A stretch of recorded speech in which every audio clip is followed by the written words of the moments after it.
Assalamualaikum warahmatullahi wabarakatuh. Jadi di sini kami akan memaparkan analisis kasus medication error yang terjadi di RSUP Wahidin Sudirohusodo Makassar. Kasus ini menimpa seorang bayi berusia 1 bulan yang meninggal dunia akibat dugaan pemberian obat yang salah.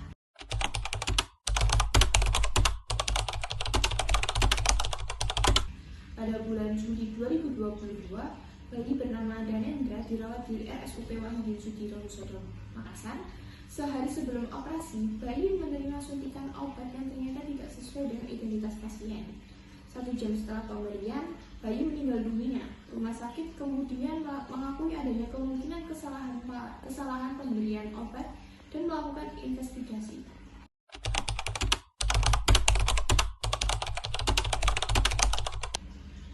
Masalah utama dalam kasus ini adalah adanya kesalahan pada proses pemberian obat. Nama obat tidak sesuai dengan nama pasien, dan double check tidak dilakukan, serta komunikasi antara tim farmasi dan medis kurang efektif. SOP pengolahan obat di rumah sakit juga belum dijalankan secara optimal.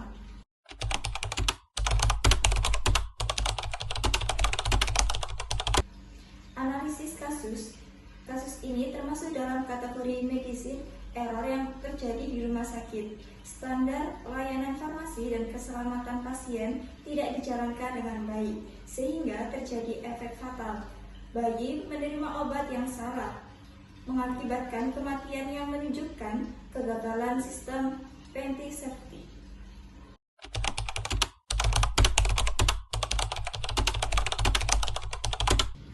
Penyebab terjadinya kasus ini meliputi verifikasi identitas pasien yang kurang, tabel obat yang tidak jelas, kurangnya pengawasan terhadap tenaga magang atau perawat, serta prosedur dan SOP rumah sakit yang belum berjalan secara optimal.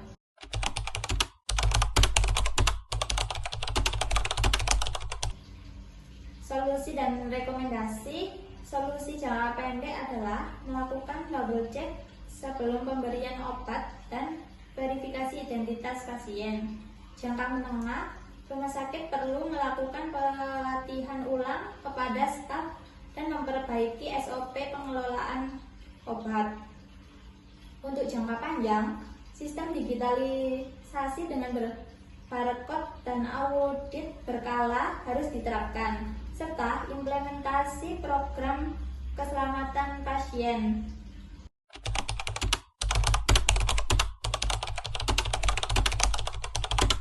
Kasus ini memiliki dasar hukum yang jelas. UU Kesehatan 17/2023 mengatur obat harus aman dan tenaga kesehatan wajib memenuhi SOP. UU RS 44/2009 menetapkan tanggung jawab hukum rumah sakit. Permenkes 72/2016 mengatur standar pelayanan farmasi di RS dan Permenkes 11/17 menekankan keselamatan pasien.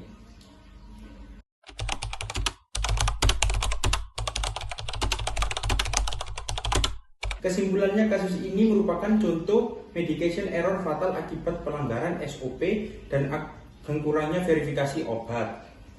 Rumah sakit wajib bertanggung jawab dan memperbaiki sistem pengelolaan obat, pelatihan double check, digitalitas obat, dan program kesehatan pasien sangat penting untuk mencegah kejadian serupa di masa depan.